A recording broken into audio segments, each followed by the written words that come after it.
नमस्कार साथियों, स्वागत है आपका आपके और मेरे YouTube channel Satish Kumar SK पर। साथियों, कुछ बातें हैं जिन पर बात करना बहुत जरूरी है, लेकिन सबसे बड़ी बात है चंद्रयान मिशन 3। बहुत ही गर्विदा वो पल था, बहुत ही गर्व करने लायक वो समय था जब सतीश धवन अंतरिक्ष अनुसंधान केंद्र से चंद्रयान मिशन 3 को लॉन्च किया गया। ये क्यों गर्व करने लायक बात है, इसके साथ क्या जुड़ी हुई क्या चीजें हैं? बहुत सारी चीजें जो आपने टीवी पर देखी होगी, यूट्यूब चैनलों पर देखी होगी, जो टेक्निकल जो बातें हैं वो जिनके बारे में आप जानते हैं, हम उन पर बात नहीं करेंगे। जैसा कि मैं अक्सर अपने यूट्यूब वीडियोस में बात करता हूं कि हर एक शख्स का किसी घटना पर अलग मौकिफ होता है, वो अलग सोच रखता, उद्देश्य रखता है बात करने का। तो उसी तरह मेरा भी एक अलग उद्देश्य रहता है। ये तो सभी को पता है कि 23 अगस्त को 23 अगस्त को लैंड होगा ये चांद पर, चंद्रमा पर।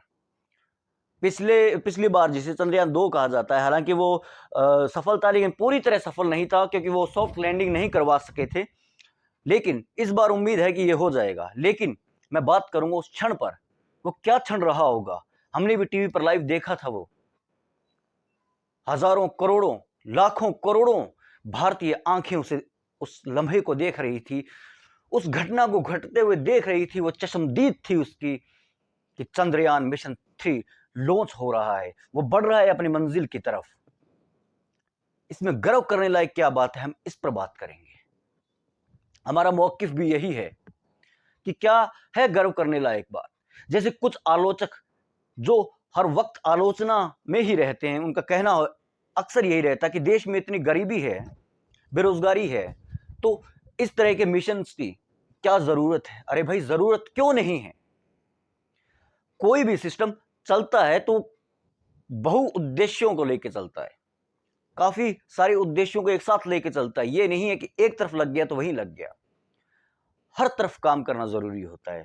गरीबी को खत्म करने पर भी काम करना जरूरी होता है, तो चांद पर जाना भी जरूरी होता है। इससे पहले कौन सफलतापूर्वक चांद पर कदम रख चांद पर अपने जो चंद्रयान मिशन है वो सफलतापूर्वक भेज सके हैं? अमेरिका, सोवियत संघ या चाइना? भारत चौथा ऐसा देश बनने जा रहा है जो ये काम करके दिखाएगा। ये गर्व का पल क्यों है? ये गर्व का पल इसलिए है, ये समय, ये घटना इसलिए महान है क्योंकि हमने शुरुआत कहां से की। जब मैं ये देख रहा था, आंखें मेरी भी नम थी, लेकिन मेरी आंखों के सामने वो सारी घटनाएं, वो बातें रील की तरह घूम गई जो मैंने किताबों में पढ़ी है, जो मैंने पढ़ी है पत्र पत्रिकाओं में, कि हमने शुरुआत कहां से की थी। 15 अगस्त 1947 जब भारत आजाद होता है, उससे पहले तक भारत की तमाम संपदा को निचोड़ लेता है ब्रिटिश हुकूमत, और हमारे पल्ले पड़ता है घनघोर गरीबी और अशिक्षा, घनघोर गरीबी और अशिक्षित आवाम। लेकिन यह कभी नहीं भूलना चाहिए कि आज जो घटनाएं घट रही है, आज जो ये विज्ञान और तकनीक में जो हमारी तरक्कियां हो रही है, तरक्कियों की बुलंदियां हम छू रहे हैं, इसके पीछे हाथ है उस वक्त के नेतृत्व का। बहुत सारे लाखों वैचारिक मतभेद हो सकते हैं उस नेतृत्व पर, लेकिन इस बात से इनकार नहीं किया जा सकता कि आजादी के बाद जो नेतृत्व हमें मिला, उसने एजुकेशन पर, शिक्षा पर और गरीबी को खत्म करने पर अपना बहुत सारा ध्यान केंद्रित किया। उनका उद्देश्य था शिक्षा, शिक्षा और शिक्षा। वे जानते थे एजुकेशन होगी, शिक्षा होगी तो मुल्क तरक्की करेगा।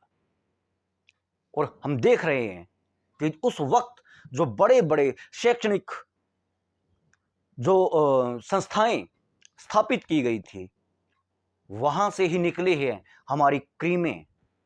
ये क्रीम जो देश को आगे बढ़ा रही है, वो साइंस और टेक्नोलॉजी हो, आईटी का सेक्टर हो या दीगर दूसरे सेक्टर हो। इसलिए उनकी पेड वॉरियर्स को नजरअंदाज कीजिए जो अपने बिस्तरों पर बैठकर मोबाइल में टाइप कर देते हैं कि तत्कालीन प्रधानमंत्री ने या उस वक्त के नेतृत्व ने जो आजादी के बाद हमें मिला उन्होंने क्या किया, विकास तो आज हो रहा है। उन्हें नजरअंदाज कीजिए। विकास या प्रगति कोई साल, 2 साल, 3 साल, 4 साल, 5 साल या 10 साल का खेल नहीं है। ये 4, 5, 6, 7 दशकों का खेल है। ये 50 साल लग जाते हैं, 20 साल लग जाते हैं, तब तरक्की होती है, क्योंकि बुनियाद मजबूत होती है।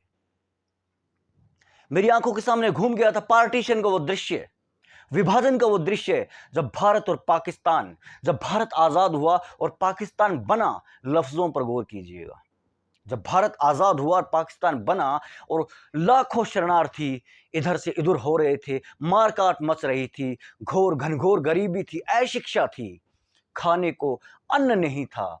उस वक्त का जो माहौल था, जो मैंने किताबों में पढ़ा था, जो मैंने देखा था मूवीज में, वो मेरे आंखों के सामने घूम गया कि एक वो वक्त था और एक आज का वक्त है जब हम चांद को छूने जा रहे हैं। हर चीज के दो पहलू होते हैं। मैं ये नहीं कह रहा हूं कि देश में गरीबी नहीं है, बहुत है, लेकिन हमें इस बात को इग्नोर नहीं करना चाहिए कि हम चांद पर पहुंच रहे हैं। साइंस और टेक्नोलॉजी में हम आगे बढ़ रहे हैं,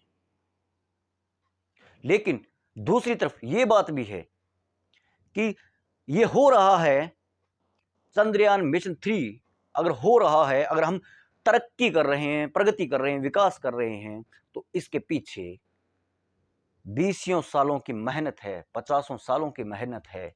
वो विजन है जो आजादी के बाद हमें मिला, जो स्वतंत्र भारत का पहला जो मंत्रिमंडल था, जो संसद में जो बैठे थे लोग स्वतंत्र भारत में पहली बार, उन लोगों का जो अंतरराष्ट्रीय विजन था, वो विजन आज काम आ रहा है। हमें ये नहीं भूलना चाहिए। लेकिन एक चीज और भी है साथियों, जब हम बात करते हैं कि गरीबी की, पार्टीशन की, अमीरी की, सब कुछ की, एक तरफ हम विकास कर रहे हैं, आसमान को छू रहे हैं, बुलंदियां छू रहे हैं, और दूसरी तरफ हम उस भारत को देखते हैं जो भारत पिछड़ा है, जो भारत गरीब है, जिसे अक्सर हम कहते हैं कि भारत की ये असली तस्वीर है, तो हम उससे इनकार नहीं कर सकते हैं। क्योंकि जब तरक्की होती है, विकास होती है, तो उसका जो एक बहुत बड़ा पिरामिड बनता है, और उस पिरामिड के अंधेरे में जो लोग रहते हैं, उन लोगों के दर्द, दुख और संघर्षों को हम नजरअंदाज नहीं कर सकते। और ये किसी ने नजरअंदाज नहीं किया। तत्कालीन सरकारों ने, जिनका उस वक्त विजन था, ये उस वक्त की बात है, उन वक्तों की बात है जब हमें अनाज भी आयात करना पड़ता था, गेहूं, कणक हमें आयात करनी पड़ती थी, गंदुम आयात करना पड़ता था हमें, क्योंकि खाने को नहीं था। और विजन बहुत बड़ा था कि हमें भारत को आत्मनिर्भर बनाना है। तरह तरह की योजनाएं लागू की गई, पंचवर्षीय योजनाएं लागू की गई, बड़े बड़े बांध बनाए गए, बिजली उत्पन्न की गई, शैक्षणिक संस्थानों की स्थापना की गई, अलग अलग मिशन शुरू किए गए, तब जाकर हम वहां पहुंचे जहां आज हम खड़े हैं। ये किसी एक के दिमाग या एक का नेतृत्व या एक की मेहनत का नतीजा नहीं है मेरे यारों। ये एक विजन था जो हमें मिला।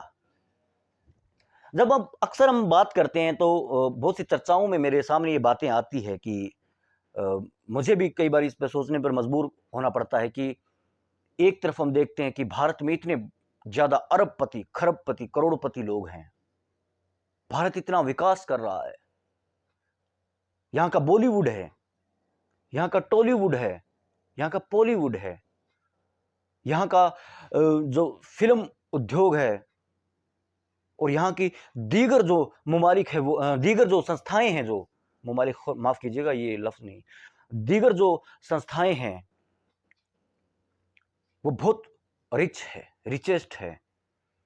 हमारा क्रिकेट जो वर्ड है वो दुनिया में सबसे अमीर क्रिकेट बोर्ड है हमारा।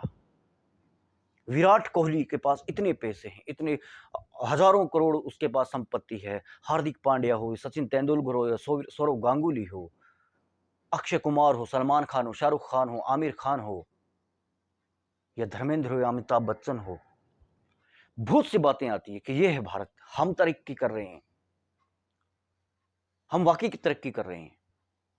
और दूसरी तरफ वो भारत है जहां हम निवास करते हैं, हम रहते हैं, और हमसे नीचे के तबके के लोग भी रहते हैं। वो करोड़ों लोग रहते हैं जो गरीबी रेखा के नीचे आते हैं, जिनके बच्चों के पास पर्याप्त भोजन नहीं है खाने को, जिनके बच्चों तक एजुकेशन की लो नहीं पहुंची है, शिक्षा की लो नहीं पहुंची है, शिक्षा का प्रकाश नहीं पहुंचा है।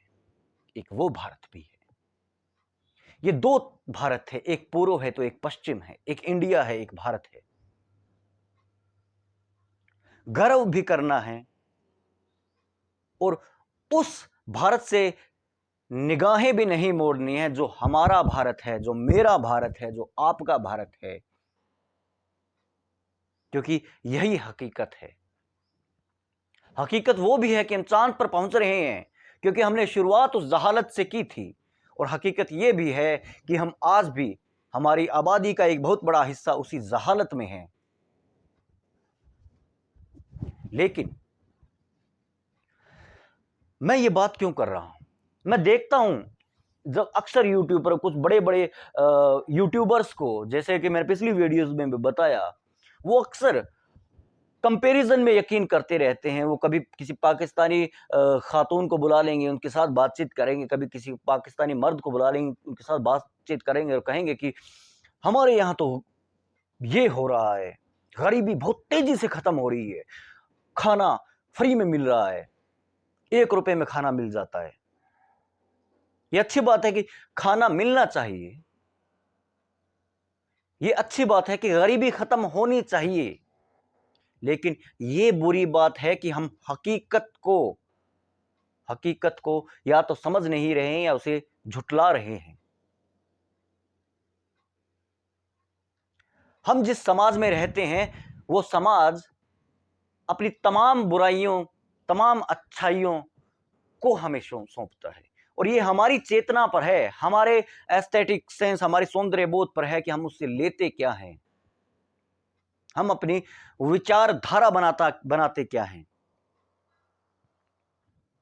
तस्वीर के दोनों पक्ष दिखाने जरूरी है। हाँ, ये बात जरूरी नहीं है कि आप इंटरनेशनल लेवल पर जाके अपना रोना रो, नहीं, काम करना जरूरी है। ये एहसास उस आवाम को दिलाना जरूरी है कि उसकी मजबूरी क्यों है कि वो 8 रुपए या 5 रुपए की थाली खाए। उस आवाम में यह आत्मविश्वास होना चाहिए, आवाम के पास इतनी ताकत होनी चाहिए कि वो अपने और अपने परिवार का पेट भर सके, तब खत्म होती है गरीबी। उस बात पर गर्व कर होना चाहिए, और वही बात है गर्व करने लायक, ना कि ये बात कि 1 रुपए में थाली की प्लेट मिल रही है। क्यों? क्योंकि आवाम खरीद नहीं पा रही है। गर्व करने लायक क्या चीजें हैं, क्या नहीं है, ये हमें सोचना है। और दूसरी बात कि जैसा कि मैंने पहले कहा, सिक्के के 2 पहलू होते, तस्वीर के 2 पहलू होते हैं।